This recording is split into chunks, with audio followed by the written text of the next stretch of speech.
We have about 15, 20, then you can start. Yeah, no, there are people. I'm gonna start submitting them now.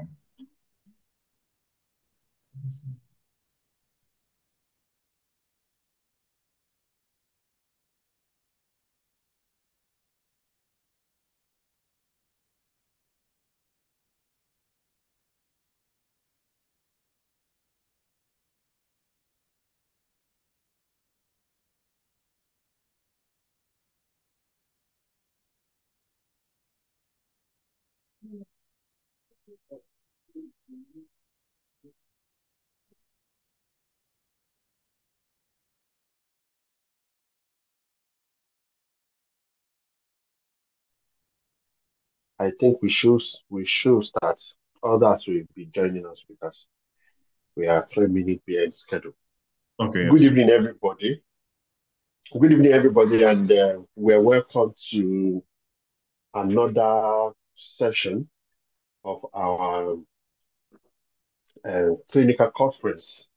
And today, one of our research fellow, Dr. Rize, will be talking about the role of non-invasive CT in the care of patients with cardiovascular disease. So today we are talking non-invasive and how that can help us in assessing our patients with chest pain, patients with other cardiovascular condition. So Dr. Shemeka Arize will be taking us through this topic, and I would like us to note our questions and comments. You can put them in the chat box, or you can raise your hand at the end of the presentation to ask your question and make any remark that you have. So, Dr. Arize, you have the floor. Hi, everyone. So, as Dr. Ola graciously already introduced me, my name is Dr. Chimika Rize, and today we'll be talking cardiac CT, though with a slight adjustment in the topic. We're focusing on the role of cardiac CT in cardiovascular care. So, one second. Okay, so we'll just be familiarizing ourselves with cardiac CT a bit, and then we'll talk about role in different patient cases and how we can use it to care for our patients and manage their cardiovascular needs and diseases. So, just introducing this a little bit, non-invasive cardiac CT is a diagnostic imaging modality that makes use of CT scans to risk stratify patients, diagnose and manage their coronary artery disease. And we're focusing on two of its uses or forms in the form of coronary calcium scoring and coronary CT angiography. So starting off with a bit of a case, one second. We have a 55-year-old male who's asymptomatic but presents with a 10-year ACVD risk of 7.5 to 20%. That puts him in the intermediate category. Should you initiate statin therapy? Now, this is where one form of CT, of cardiac CT would come in, which is coronary calcium scoring. What is coronary calcium scoring? It's a diagnostic test that makes use of cardiac CT to quantify the amount of calcium deposition or calcified plaque within coronary blood vessels. What's really unique to note about your calcified plaque is that it's stable. It doesn't rupture, unlike other types of plaque, like soft plaque, but it serves as a very good substitute to estimate for your total coronary plaque volume and your burden of less stable plaque types that are more likely to rupture and cause thrombosis. Now, it makes use of what we like to call the Augustin units. Now, Augustin units take into account both the area and density of the calcium deposits being measured, and it puts patients in different risk categories based on their score. Someone with a low score, or a score of zero essentially, is very low risk. Someone 1 to 10 is low risk, just low risk because they have minimal plaque. Patients with mild plaque at 11 to 100, they are moderate risk. Then 101 to 400 puts them in moderately increased risk. and people 400 to 1,000, they have a high risk of cardiac disease. But if you're unfortunate enough to have a score of over 1,000, it would mean that you have a 25% chance of heart attack within the year. Now, what recommendations you would make to a patient who's asymptomatic but has an intermediate risk of coronary artery disease? It really depends on your scoring and a more holistic approach to your care. If you had a patient, sorry, it was a bit of, yeah. So if you had a patient that had a score of 0, right, you could withhold statin therapy, but provided they are not a cigarette smoker, they are not diabetic, or have a strong family history of premature ASCVD or coronary artery disease. So those are very strong risk factors for disease. So if they have a score of 0 but have these factors, then it might be wise to put them on statin therapy. If perchance they had a score of 1 to 99, you would favor putting them on statin therapy, especially if they're over the age of 55 years of old age. And if they're over 100, you must put them on statin therapy. Must.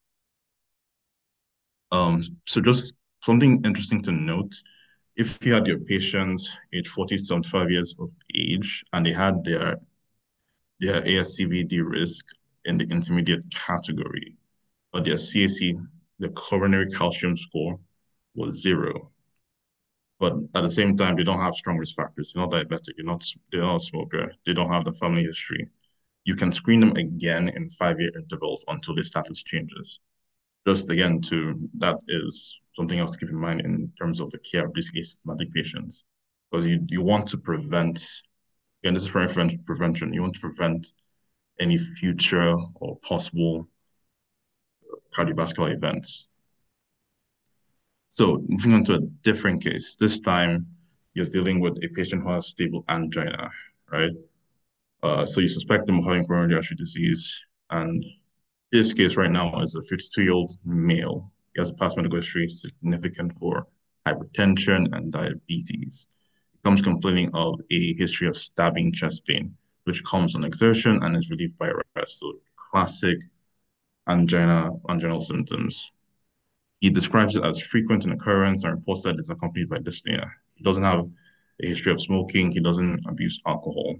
His ECG tracing showed prolonged QT intervals and T-wave inversions in the inferior wall and lateral wall leads. He has a high BMI of 41.8.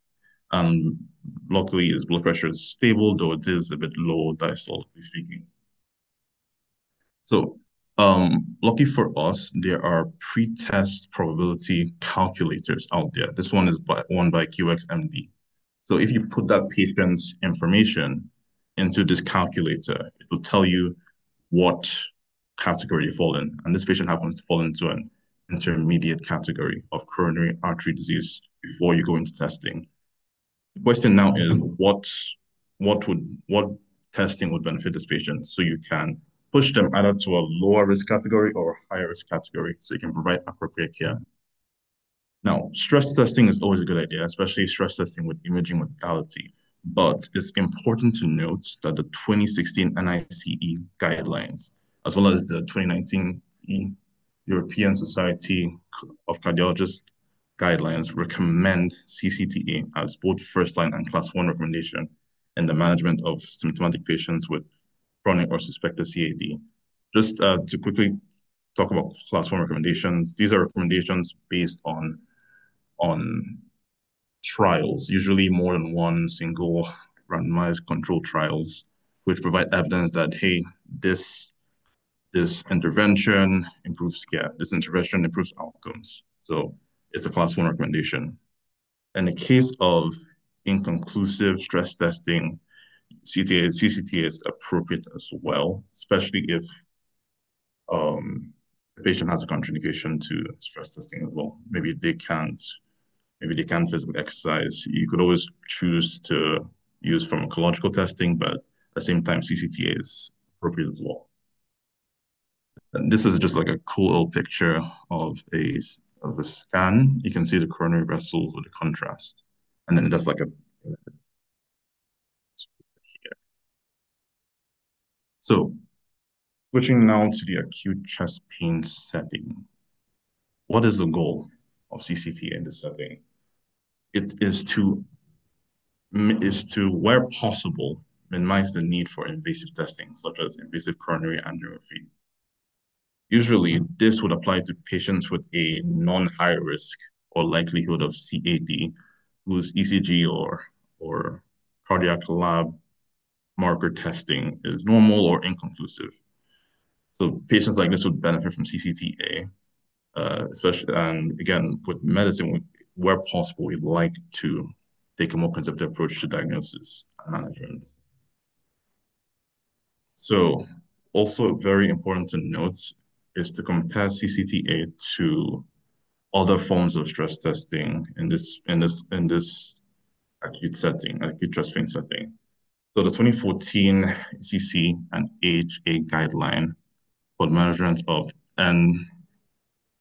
and stem of non-ST elevation ACS stated that CCTA can result in quicker and more cost-effective diagnosis when you compare it to the likes of stress myocardial perfusion or stress MPI, especially in patients who are low risk. Again, patients who are not in the high risk category, this is where CCTA kind of shines a little bit. But again, these low risk patients who have chest pain can use CCTA, especially if in another case they do not have persistent ST segment elevation, because then it would not be appropriate to use CCTA. So again, your class one, if a diagnostic test is in a class one category, it means it's strongly recommended that you use this. And this is class 1A means that they have more than one single randomized clinical trial that shows that there are benefits to using this testing. And in 2020, the European Society of Cardiologists guidelines did recommend using CCTA patients who are low to intermediate risk of CAD, especially those who have inconclusive cardiac troponin or ECG tests. And so it's a class 1B recommendation in this case, in this next case right here, meaning that there's only like maybe a single randomized clinical trial done, or maybe a large non-randomized study done to show that in patients with no recurrence of chest pain, who also have normal ECG findings, as well as normal cardiac troponin, you would recommend using this test, especially if you suspect that they have ACS, before you start considering more invasive approaches. So just again, to reiterate, in the acute setting of chest pain, where possible, use CCTA to assess for ACS and minimize the need for invasive testing. So these are my references for this. And I just want to say that thank you to everybody so far for attending. Dr. Ola? Okay, thank you, Dr. Arinze, for the presentation, and he has used those cases to point out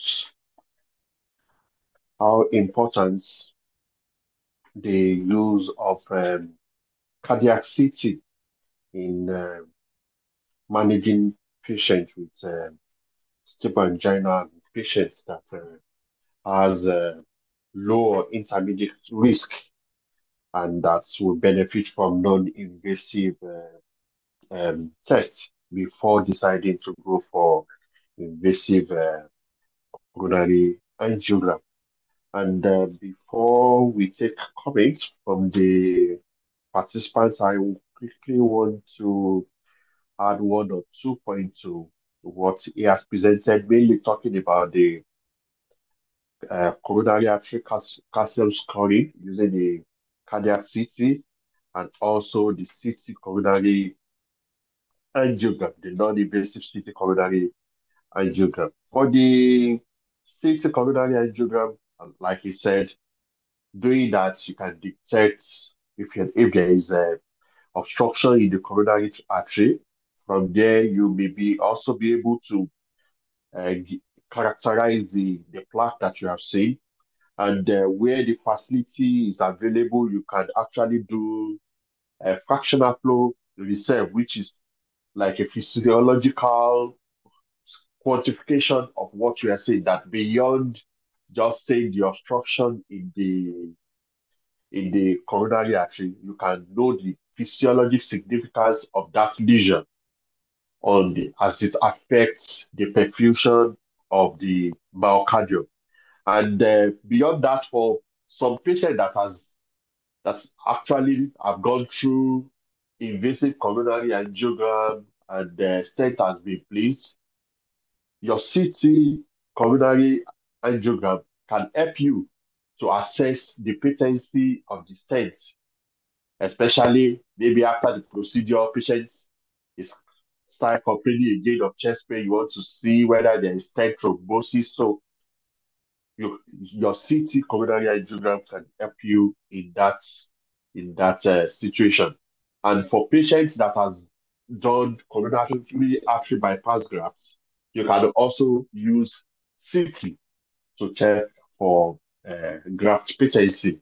And we should not forget that its use is not just limited to patients with ischemic disease alone, even in patients with peripheral arterial disease. The CT can also be done. CT arteriogram can be done in patients where you are entertaining possibility of aortic disease and all that. And for the coronary artery calcium chloride, there has been different studies that have uh, proven that there is association between the Agassiz score and the occurrence of major uh, adverse cardiac events. So the higher the Agassiz score, the higher the risk of the patient, and from that you can predict how the patient is going to turn out. So this is just telling us that when you look at your patient, maybe you have a young patient with low cardiovascular risk, no family history. You're thinking the patient might have suffered, maybe having maybe a Prince angina from the spasm of the coronary artery. At least if it is available, you can quickly do your CT angiogram to see first before you recommend the patients. And we should not forget limitation of uh, of uh, of CT of CT coronary angiogram. One, radiation exposure. So you will definitely don't want to do this in the pregnant women so that you don't just unnecessarily expose them to radiation. There's also going to be need for use of contrast agents. So you will take into consideration the kidney function of the patients and the other patient that has high risk on developing contrast-induced nephropathy, dehydration, patients with diabetes, patients with other underlying kidney abnormality. Then there can also be variation in interpretation. So it's not just about doing the test again. You also need an experienced radiologist, a cardiac radiologist, to be able to interpret accurately the tests you have done. And there could be motion artifacts and other things. So these are some of the limitations that can come with it. And for me, the highest is interpreting the images because it is one thing to be able to do the test, and it is another thing to be able to interpret it accurately. And this is for me that this is where the biggest challenge is, to be able to get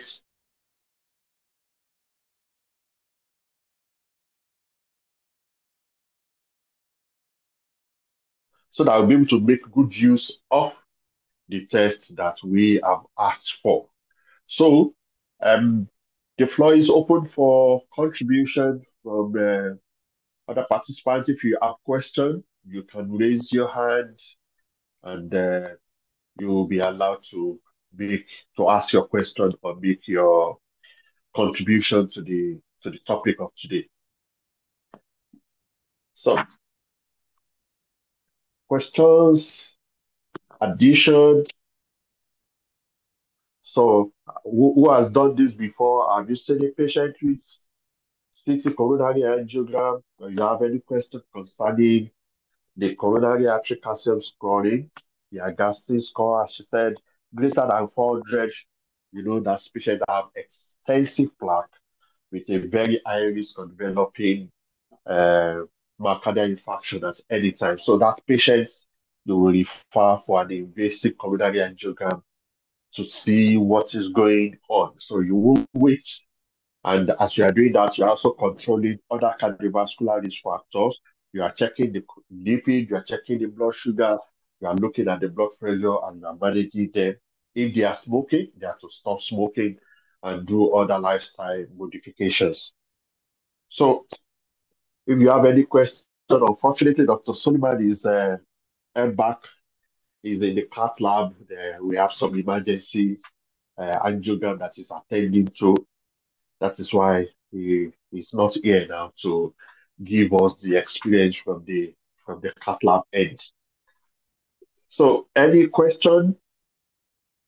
Don't forget to send your email address for the CME so that your CME can be sent to you. So the floor is open for contribution, for any questions. We have talked. I know we've done several presentations. We've talked about chest pain, how to approach patients with suspected coronary artery disease, which Dr. Sullivan did an extensive presentation on. This is a build-up on that. That's apart from invasive coronary angiogram, you can also do a non-invasive CT, uh, cardiac CT, where it is applicable. And you should know that once you do your cardiac CT and the patient has significant lesion, definitely you are still going to refer the patient for invasive coronary angiogram for the lesions to be managed appropriately. So, Dr. Arize, I think it is either you have explained it beautifully well for everyone to understand, or maybe they are still thinking about what you have presented. Yeah, I think that might be the case. I think we did a really good job, Dr. Ola. That is wonderful. So